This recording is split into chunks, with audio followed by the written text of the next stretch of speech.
بسم اللہ الرحمن الرحیم۔ السلام علیکم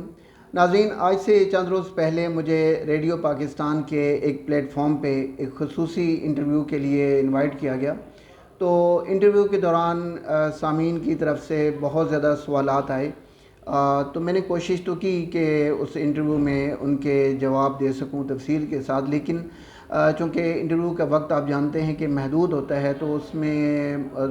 میں مکمل طور پہ تمام سوالات کے جواب نہیں دے سکا، اور بعد میں بھی بہت سارے سامعین نے اپنے پرابلم شیئر کیے، اپنے سوالات پوچھے۔ تو پھر میں نے سوچا کہ ایک ویڈیو ریکارڈ کی جائے اور اس ویڈیو میں اس طرح سے ان تمام سوالات کا جواب دیا جائے، ایک اس طرح آگاہی دی جائے اپنے لوگوں کو اور اویئرنیس دی جائے تاکہ ان تمام سوالات کا انہیں جواب مل جائے اور انہیں معلوم ہو جائے۔ ناظرین، ہمارے لوگوں کا سب سے بڑا پرابلم جو ہے وہ یہ ہوتا ہے کہ اگر انہیں پٹھوں، جوڑوں یا موروں کے پرابلم ہوتے ہیں تو انہیں صحیح اندازہ نہیں ہوتا کہ انہیں کون سے ڈاکٹر یا کون سے اسپیشلسٹ کے پاس جانا چاہیے۔ جیسا کہ اگر ہڈی ٹوٹ جائے تو ہڈی والے جو ڈاکٹر ہوتے ہیں، آرتھوپیڈک جنہیں کہتے ہیں، ان کے پاس جاتے ہیں، وہ آپریشن کرتے ہیں یا پلسٹر لگا کے ہڈی جوڑ دیتے ہیں۔ اسی طرح نیورو سرجن ہوتے ہیں جو دماغ اور حرام مغز کا علاج کرتے ہیں۔ تو اکثر لوگوں کو یہ اندازہ نہیں ہوتا کہ ہمارے جو پٹھوں کا، جوڑوں کا، موروں کا جو پرابلم ہے اس کے لیے کون سے ڈاکٹر ہوتے ہیں۔ تو میں اس ویڈیو کے ذریعے اپنے لوگوں کو یہ بھی آگاہی دوں گا کہ ایسے تمام پرابلم میں کون سے ڈاکٹر کے پاس جانا چاہیے۔ بطور فزیکل تھراپسٹ ہم ہمارا جو شعبہ ہے، ہم اس میں پٹھوں،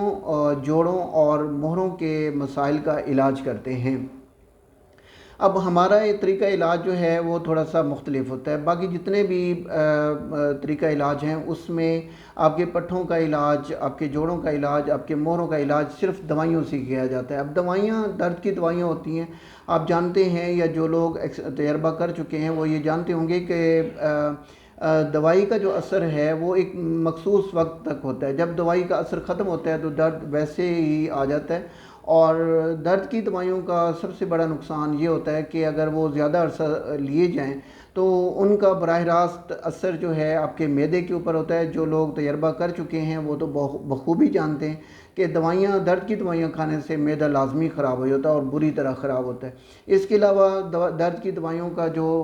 دیر پا اثر ہے وہ گردوں پہ بھی ہوتا ہے، بلڈ پریشر پہ بھی ہوتا ہے اور دیگر مسائل پیدا ہو جاتے ہیں۔ لیکن فزیکل تھیراپی کا تھوڑا سا طریقہ علاج مختلف ہے۔ فزیکل تھیراپی کو ہمارے عام طور پر دور دراز علاقوں میں رہنے والے لوگ بالکل بھی نہیں جانتے، انہیں اس چیز کا اندازہ نہیں ہوتا۔ اور دوسرا یہ ہے کہ انہیں یہ بھی پتہ نہیں ہوتا کہ یہ فزیکل تھیراپی بھی کوئی میڈیکل کا کوئی شعبہ ہے جس میں پٹھوں کا، جوڑوں کا یا موروں کا علاج کیا جاتا ہے۔ تو سب سے پہلے تو میں اس کے بارے میں تھوڑا سا بتاؤں گا۔ دیکھیں جی، فزیکل تھیراپی جیسے ہڈیوں والے ڈاکٹر ہیں، آرتھوپیڈک ہیں، اسی طرح دماغ اور حرام مغز کے جو ڈاکٹر ہیں،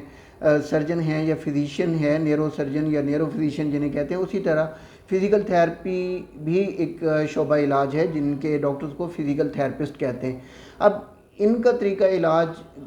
کا جو سب سے اہم اور سب سے بنیادی بات یہ ہوتی ہے کہ یہ بیماری کی سب سے پہلے تشخیص کرتے ہیں۔ تشخیص کے اوپر سب سے زیادہ زور دیا جاتا ہے تاکہ بیماری کی جو جڑ ہے، جو روٹ کاز ہے، اس کو آئیڈینٹیفائی کیا جائے، پہچانا جائے۔ اب یہاں پہ بھی آگے جا کے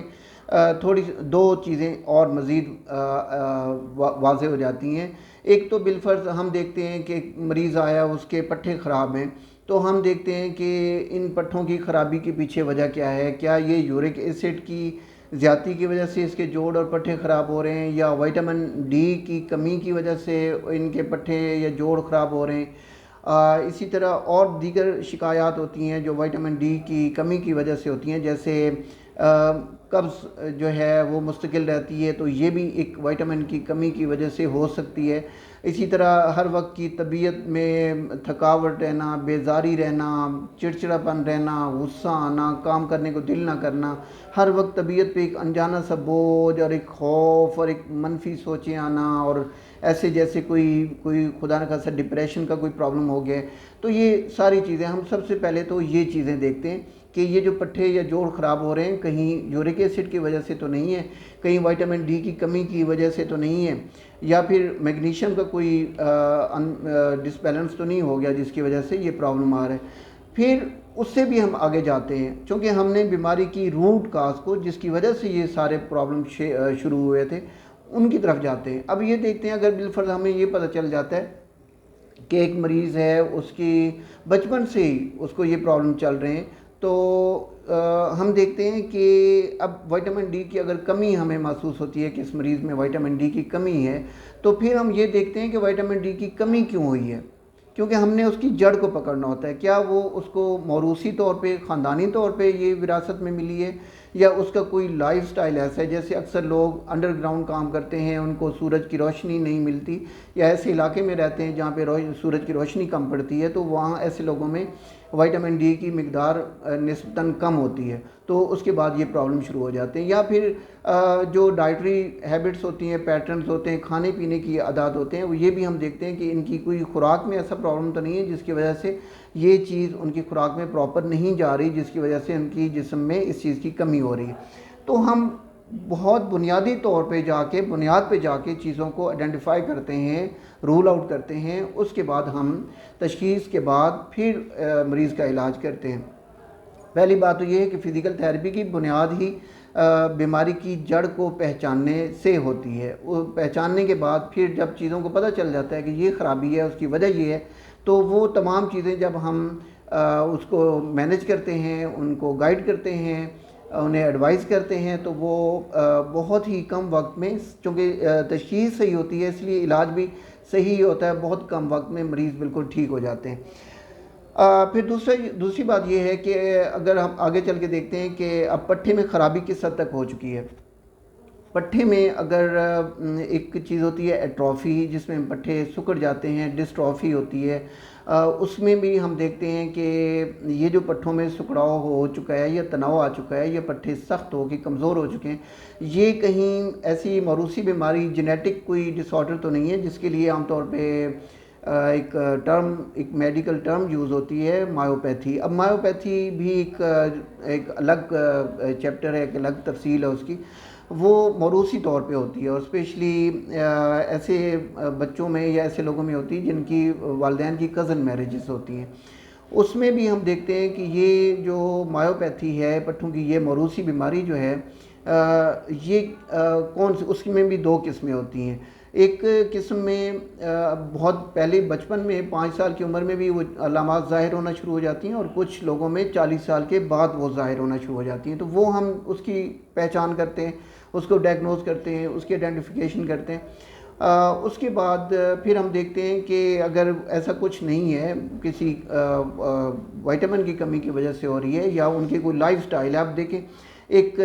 آفس میں جاب کرنے والا آدمی ہے، وہ صبح سے شام ایک ہی پوسچر میں بیٹھتا ہے، یا ایک اسٹوڈنٹس میں بہت زیادہ پرابلم ہوتے ہیں، چونکہ وہ کئی گھنٹے ایک ہی پوزیشن میں جھک کے بیٹھے رہتے ہیں، تو ان کی وجہ سے بھی ان کو کمر کے مسائل، کندھوں کے مسائل، گردن کے مسائل بہت زیادہ ہوتے ہیں۔ تو وہ ہم دیکھتے ہیں کہ کیا یہ پرابلم جو ہے ان کے پٹھوں کا، یہ ان کے کوئی لائف سٹائل جو ہے اس کی وجہ سے تو نہیں ہے۔ ڈرائیورز ہیں، اسی طرح ہمارے ٹیچرز ہیں، ہمارے پولیس مین ہیں جو زیادہ دیر کھڑے ہو کے اپنی جاب پرفارم کرتے ہیں، تو ان میں یہ پرابلم آ جاتے ہیں۔ تو یہ ساری چیزیں ہم گہرائی میں جا کے اس کو دیکھتے ہیں۔ اچھا، یہ تو ہوا فزیکل تھیراپی۔ اب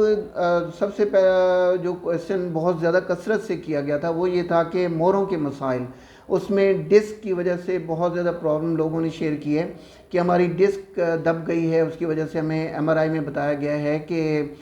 ڈسک کے دبنے کی وجہ سے وہ نس کے اوپر دباؤ آ رہا ہے اور ہماری ٹانگ میں مسلسل درد رہ رہا ہے۔ تو میں اس کے بارے میں اب آپ کو بتاتا ہوں۔ دیکھیں جی، بڑی سادہ بات ہے، اگر آپ ایک پہچان اس طرح سے کر لیں کہ اگر آپ کی نس دب رہی ہے اور آپ کی اگر ٹانگ کا یا پاؤں کا کوئی حصہ مستقل سن نہیں ہو رہا، کبھی کبھی سن ہو جانا یہ الگ چیز ہے، اگر مستقل ہر وقت سن نہیں ہو رہا تو پھر پریشانی والی بات نہیں ہے۔ MRI کی اکثر رپورٹس کے اوپر میرے پاس کافی پیشنٹس ایسے بھی آئے، مجھے بڑا افسوس ہوا کہ انہوں نے آپریشن کروا لیا، حالانکہ آپریشن سے پہلے کی جو MRI تھی اس میں جو ڈسک بلج تھا، اس میں بھی اب 2 قسمیں ہوتی ہیں، ایک پروٹیوژن ہوتی ہے اور ایک ایکسٹروژن ہوتی ہے۔ اب پروٹیوژن جو ہوتی ہے اس کو ہم فزیکل تھیراپی سے بالکل ٹھیک کر لیتے ہیں، اس میں آپریشن کی ضرورت نہیں ہوتی، اس میں پین کلر، درد کی ادویات کی بھی ضرورت نہیں ہوتی، جسٹ فزیکل تھیراپی اور کچھ ٹیکنیکس ہیں اور کچھ ہماری گائیڈ لائنز ہیں، اس کے مطابق وہ پیشنٹ ٹھیک ہو جاتے ہیں، انہیں کوئی لمبے چوڑے آپریشن کی یا درد کی دوائیوں کا اتنی زیادہ ضرورت نہیں پڑتی، کوئی پریشانی والی بات نہیں ہوتی۔ ایکسٹروژن میں یہ ہوتا ہے کہ ہم دیکھ لیتے ہیں کہ ایکسٹروژن کس گریڈ کی ہے، کیا ہم اپنی مینورنگ سے، اپنی تھیراپی سے اس کو ٹھیک کر سکتے ہیں یا نہیں کر سکتے۔ اگر تو وہ اس لیول کی ہو، بہت زیادہ ہو، جس کی وجہ سے واقعی میں نس کے اوپر دباؤ آ رہا ہوتا ہے، تو پھر ہم کوئی بھی ہمارے جو وردی قابل احترام ہمارے نیورو سرجنز ہیں، ہم ان سے کنسلٹ کرتے ہیں، پیشنٹ کو ریفر کرتے ہیں، تو پھر باہمی مشورے سے ایک فیصلہ کیا جاتا ہے کہ اس مریض کا کیا آپریشن ہونا چاہیے یا نہیں ہونا چاہیے۔ تو پاسبلی ہماری کوشش یہ ہوتی ہے کہ مریض کو درد کی دوائیوں سے اور آپریشن سے محفوظ رکھا جائے، اس کے بغیر ان کا علاج کیا جائے اور وہ اللہ کے فضل سے ٹھیک ہو جائیں۔ اس کے بعد جو پرابلم آئی تھی وہ گھٹنوں کے پرابلم آئی تھی۔ بہت زیادہ لوگوں نے اپنے پرابلم شیئر کیے تھے، تو میں نے ون بائی ون بتانے کی بھی کوشش کی، لیکن آج یہاں اس ویڈیو کے ذریعے بھی میں بتاؤں گا۔ دیکھیں جی، اگر آپ کے گھٹنے کے اوپر کوئی خدا نخواستہ چوٹ نہیں لگی، کوئی خاص کوئی وزن نہیں آیا، کوئی اس کو باہر سے کوئی ایسا اسٹیمولس نہیں ملا جس کی وجہ سے گھٹنا خراب ہوا ہو، اس کے علاوہ گھٹنے کے جتنے بھی دردیں ہیں، سوجن ہے، گھٹنوں کی آوازیں ہیں، یہ بیسیکلی گھٹنوں کی اپنی نہیں ہوتی، یہ بنیادی طور پہ یا تو کمر درد، کمر کے پٹھوں کی وجہ سے ہوتی ہے، کولے کے پٹھوں کی وجہ سے ہوتی ہے، یا پھر آپ کے پاؤں کی ساخت کی وجہ سے ہوتی ہے۔ اب یہ بڑی عجیب سی بات ہے، اور عام طور پر اس چیز کو کبھی بودر ہی نہیں کیا جاتا کہ پاؤں کی ساخت ہمارے گھٹنوں پہ یا ہماری کمر کا درد کیسے پیدا کر سکتے ہیں۔ تو میں نے جیسے عرض کیا کہ ہم بطور فزیکل تھیراپسٹ ان چیزوں کو بڑی ہی باریکی سے دیکھتے ہیں، اسیسمنٹ کرتے ہیں، دیکھتے ہیں، اور پھر ہم یہ رول آؤٹ کرتے ہیں، یہ تشخیص کرتے ہیں کہ اچھا یہ جو گھٹنوں کا درد ہو رہا ہے یہ بیسیکلی اس وجہ سے ہو رہا ہے، پاؤں کی ساخت کی وجہ سے ہو رہا ہے، یا ان کی کمر کے پٹھوں کی وجہ سے ہو رہا ہے۔ جیسے عام طور پر جن لوگوں میں آپریشن ہوتا ہے اور آپریشن میں جو ریڑھ کی ہڈی میں ٹیکا لگتا ہے، اس کے بعد بہت زیادہ پرابلم ایسے آ جاتے ہیں جس میں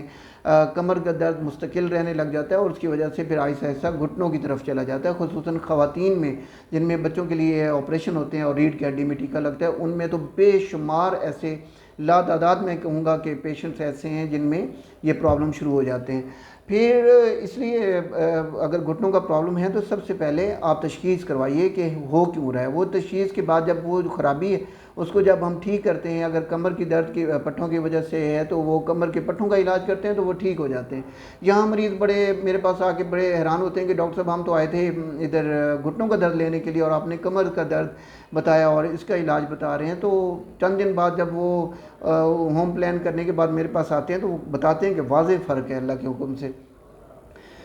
اس کے بعد جو سوال آیا تھا وہ یہ تھا کہ